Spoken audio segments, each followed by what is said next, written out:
மக்களை வணக்கம். நான் உங்கள் கோடங்கி. இனிய ஆங்கில புத்தாண்டு நல்வாழ்த்துக்கள். இந்த 2026 ஆண்டு முதல் நாள் நம்முடைய பார்வையாளர்களுக்கும் நம்முடைய நேயர்களுக்கும் இந்த சேனலின் வளர்ச்சிக்கு உதவி செய்கிற ஒவ்வொருவருக்கும் விளம்பரதாரர்களுக்கும் இந்த ஆண்டு மிக சிறப்பான ஆண்டாக இருக்கட்டும். நீங்கள் நினைக்கிற விஷயங்கள் எல்லாம் சிறப்பாக உங்களுடைய முயற்சியின் பலனாக பலன் கிடைக்கட்டும் அப்படின்னு சொல்லிட்டு நம்ம இந்த வீடியோக்குள்ளே போகலாம். இந்த வீடியோ பார்த்து கொண்டிருக்கிற நண்பர்கள் சப்ஸ்கிரைப் பண்ணாமல் பார்த்துக்கிட்டு இருந்தீங்கன்னா சப்ஸ்கிரைப் பண்ணி ஆதரவு தரும்படி அன்போடு கேட்டுக்கொள்கிறேன். இன்றைக்கி ஃபஸ்ட்டு டே இந்த வருஷத்தினுடைய ஆங்கில புத்தாண்டு. அதனால் நம்ம பஞ்சாயத்து பரபரப்பு அப்படின்னு சொல்லி போகாமல் ஒரு இன்ட்ரெஸ்டிங்கான விஷயம் ப்ளஸ் ஆரோக்கியமான ஒரு போட்டி அந்த மாதிரி ஒரு விஷயங்களுக்குள்ளே போகலாம் அப்படின்னு சொல்லி முதல் பதிவாக இதை நம்ம பண்ணிக்கலாம் அப்படின்னு சொல்லி யோசிச்சு தான் சினிமாக்குள்ளேருந்து எடுக்கலாம். ஏன்னா நம்ம அந்த துறையில் இருக்கிறதுனால சினிமாக்குள்ளே எடுத்தோம்னா இன்னும் கொஞ்சம் இன்ட்ரெஸ்டிங்காக இருக்கும் அப்படின்னு சொல்லி.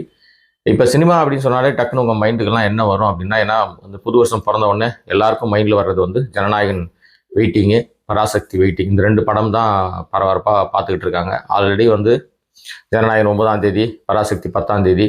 ஸோ தியேட்டர் பிரிக்கிறதுல அவங்களுக்குள்ள ஒரு விஷயங்கள் இருக்குது. பராசக்திக்கு யூஏ சர்டிஃபிகேட் கிடைக்கும் அப்படின்னு சொல்லி சொல்கிறாங்க. ஜனநாயகனுக்கு ஏ சர்டிஃபிகேட் கிடைக்கிறதுக்கான வாய்ப்பு இருக்குது அப்படின்றாங்க. ஆனால் அவர்கள் யூஏக்கு ஃபைட் பண்ணுறாங்க, யூக்கு ஃபைட் பண்ணிட்டு இருக்காங்க. வன்முறை காட்சிகள் அதிகம் இருக்குது அப்படின்னு சொன்னதுனால அவங்க அதை காட்சிகளை குறைப்பதற்கான வேலையை பார்த்துட்டு இருக்காங்க. சென்சார் போர்ட்லேயும் அதுக்கான வேலைகளை அவங்க கட்டு கொடுத்துட்டாங்க. இன்னும் கட்டு இவங்க ஓகே பண்ணி கொடுத்தாங்கன்னா இவங்களுக்கான சான்றிதழ் வழங்கப்படும். 2 பேருக்குமே யூஏல தான் இப்போ நிற்குது. பட் யூஏ பராசக்தியை பொறுத்த வரைக்கும் ரிவைசிங் போயிட்டாங்க.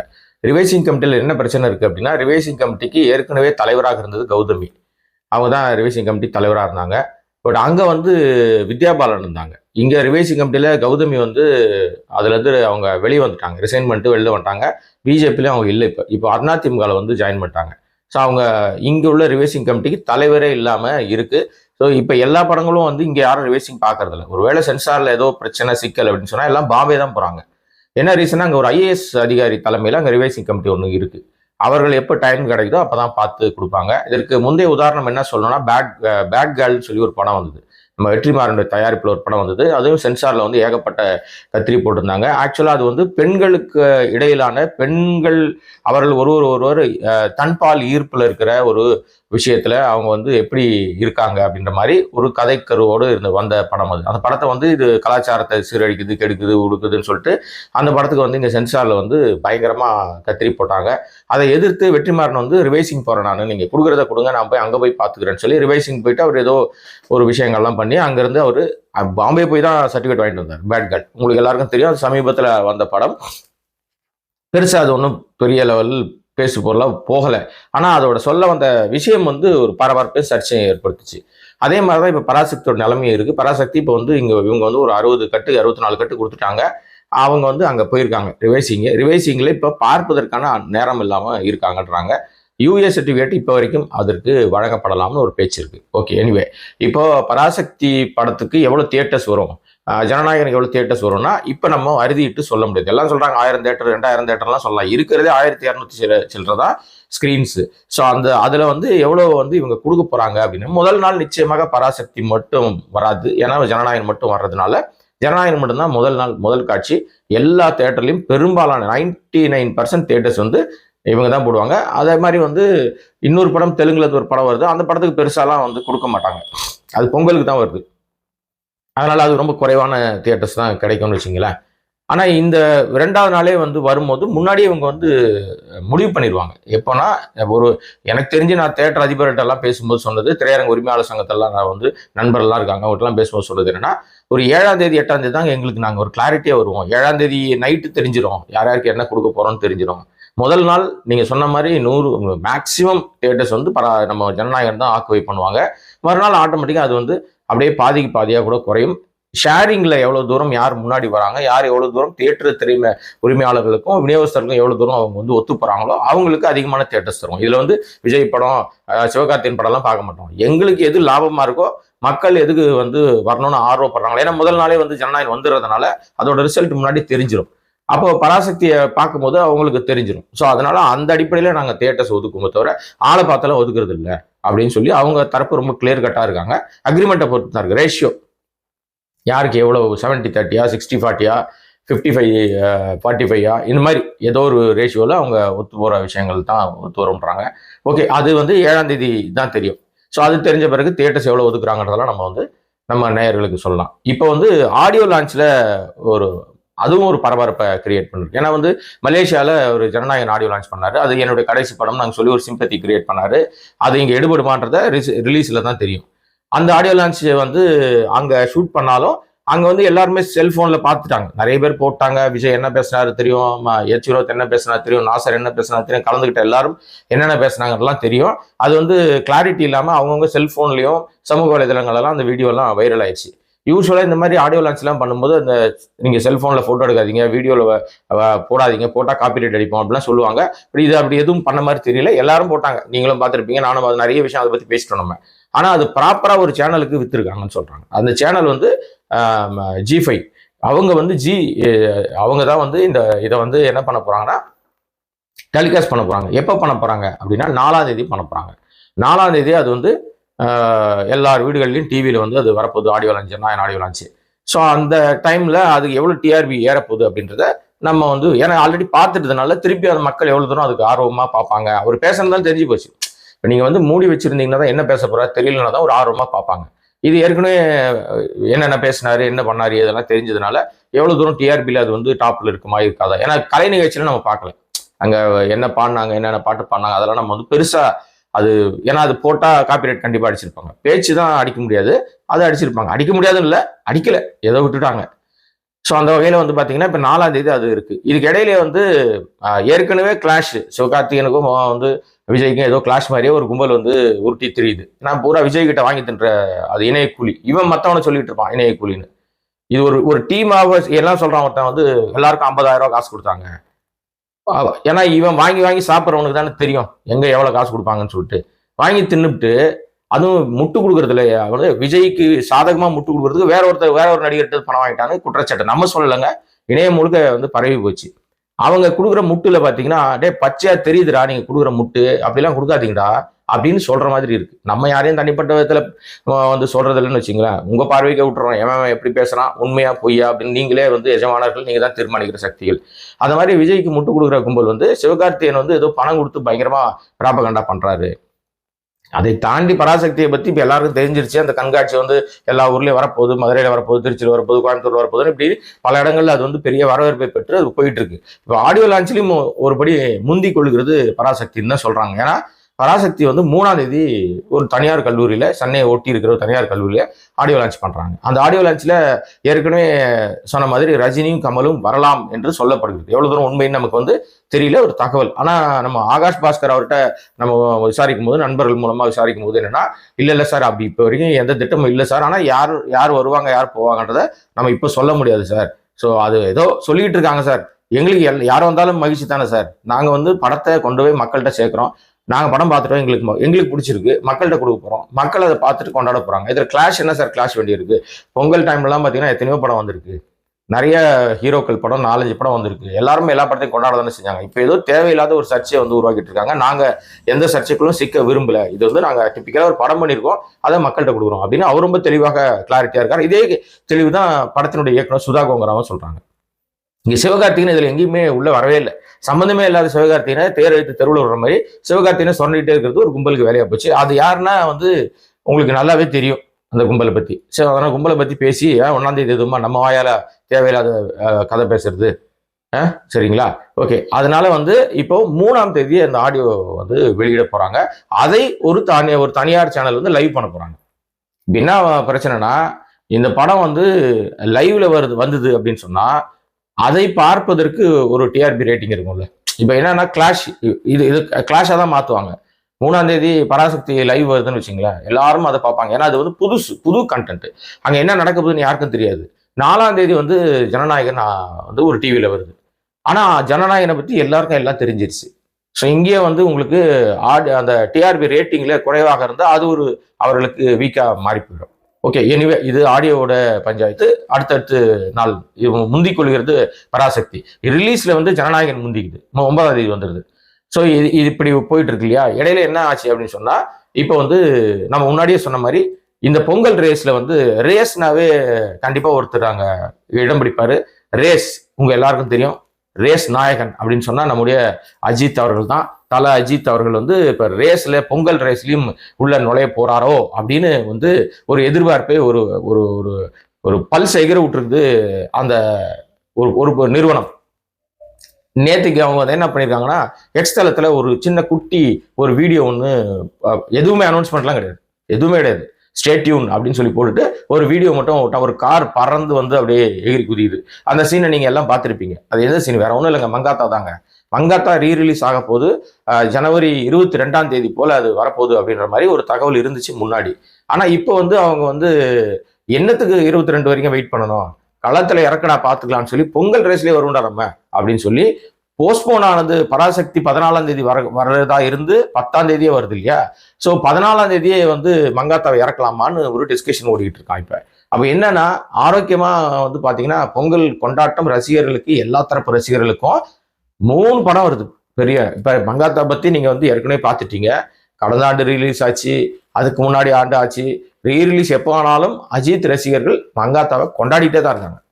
அது வந்து அந்த கொண்டாட்டத்துக்கு குறைவில்லாம இருக்கு. அடிச்சு நவுத்திட்டு இருக்காங்க. இப்பவே வந்து வைப் பண்ண ஆரம்பிச்சிட்டாங்க அந்த ரசிகர்கள். வந்து எப்பவுமே அஜித் என்ன படம் வந்தாலும், அது வந்து நீங்க வந்து ரிலீஸ் படமா இருந்தாலும் சரி, ரீரிலீஸ் படமா இருந்தாலும் கொண்டாடுவோம். அட்டகாசம் படம்லாம் கடந்த ஆண்டு வந்து பயங்கரமா தியேட்டரை தெருக்கி விட்டுச்சு, அட்டகாசம் பண்ணுச்சு. அந்த பேருக்கு ஏற்ற மாதிரி அட்டகாசம் பண்ணுச்சு.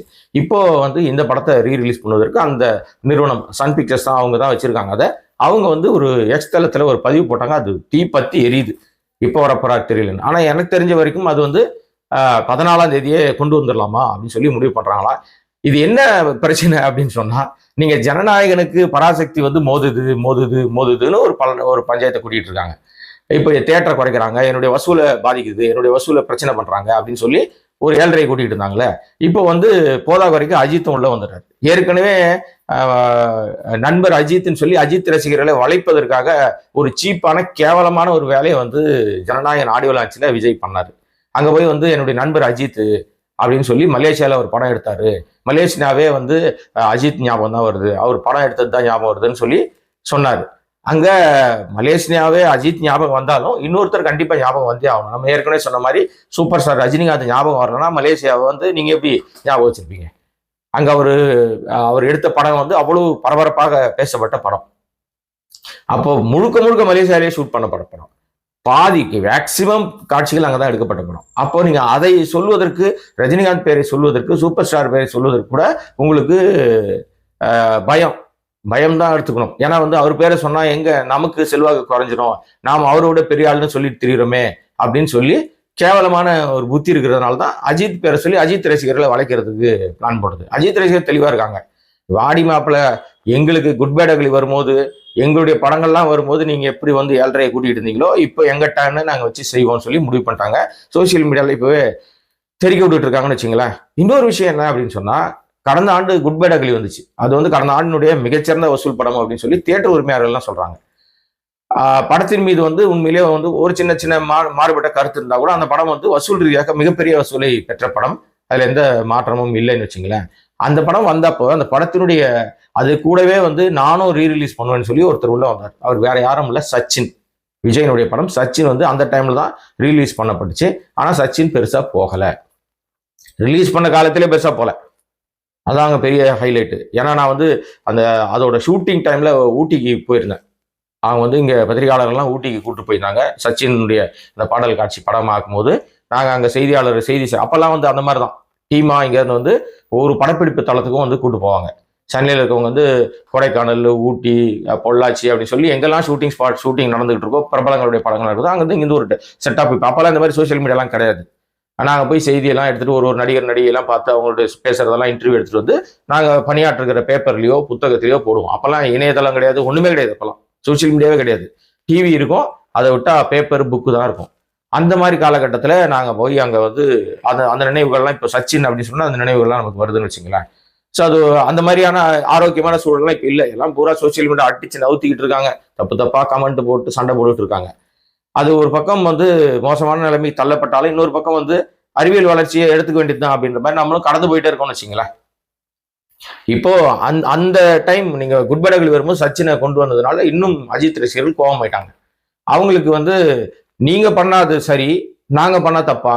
அதனால இப்ப வந்து மங்காத்தா வந்து முன்னாடி வர்றதுல எங்களுக்கு எந்த ஆட்சேபனையும் இல்லை. மங்காத்தா வரட்டும்.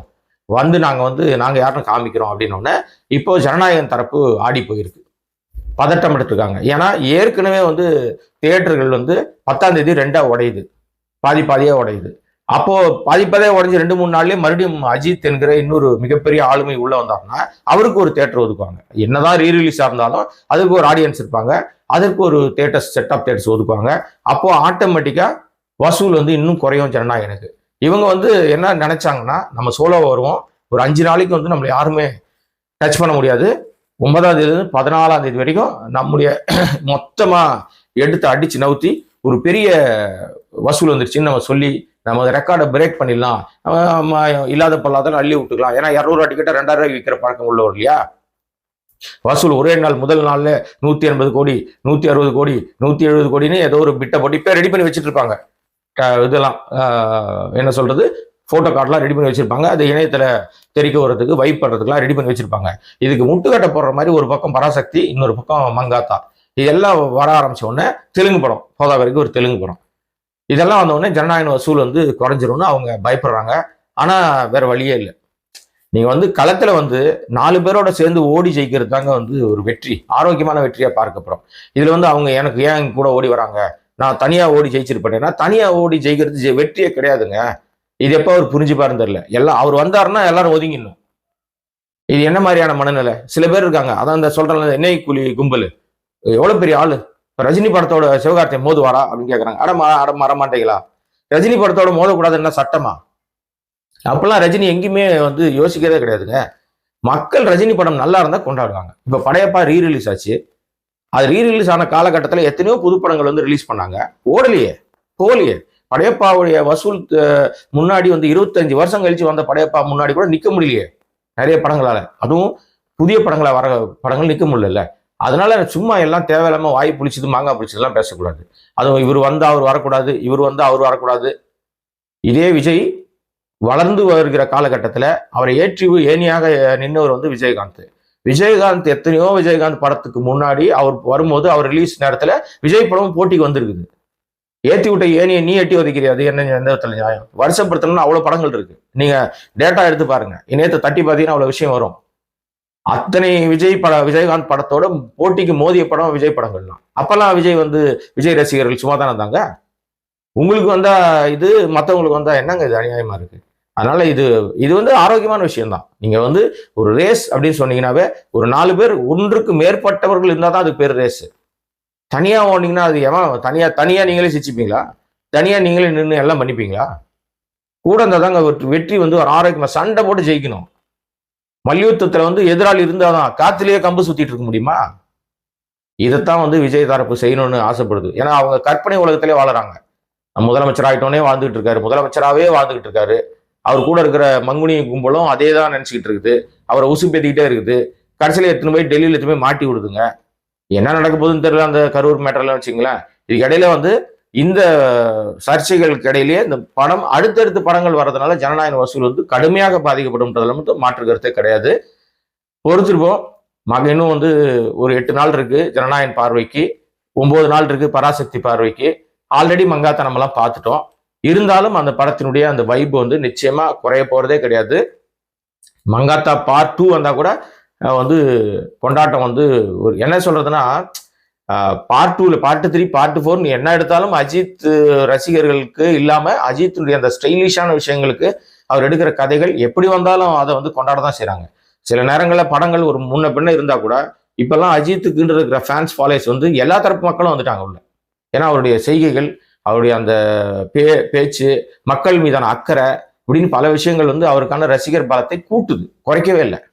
அஜித் வந்து உயர்ந்துகிட்டே போறாரு. ஆனா அவரை வந்து பயன்படுத்தி ஆதாயம் அடையலாம்னு நினைக்கிற விஜய் மாதிரி ஆட்கள் வந்து அவங்களுடைய செய்கைகளால வெறுப்பு அரசியல் பண்றதுனால, மக்கள் மீது வெறுப்பு காட்டுறதுனால, ஓடி ஒளியறதுனால, உண்மையான இல்லாம நடிக்கிறதுனால, மேடையில கூட பச்சையா நடிக்கிறாரு. அவங்க அப்பாவை இங்க மெட்ராஸ்ல மதிக்கிறது இல்லைங்க, வீட்டுல சேர்க்கறது இல்லைங்க, இவர் போய் வீட்டுல பாக்குறது இல்லைங்க. ஆனா அங்க பார்த்தவொன்னா அப்பாவை பார்த்தோன்னா ஓடி போய் கட்டி பிடிக்கிறாரு. என்ன ஒரு டிராமா பாருங்களேன். அம்மாவை வந்து பாட்டு பாட வைக்கிறாரு. ஆனா அந்த அம்மா ஏக்கமா பாக்குறாங்க கட்சி மீட்டிங்ல. கிட்ட நின்று 10 நிமிஷம் பேச கூட மாட்டேங்கிறாரு புள்ள அப்படின்னு சொல்லிட்டு.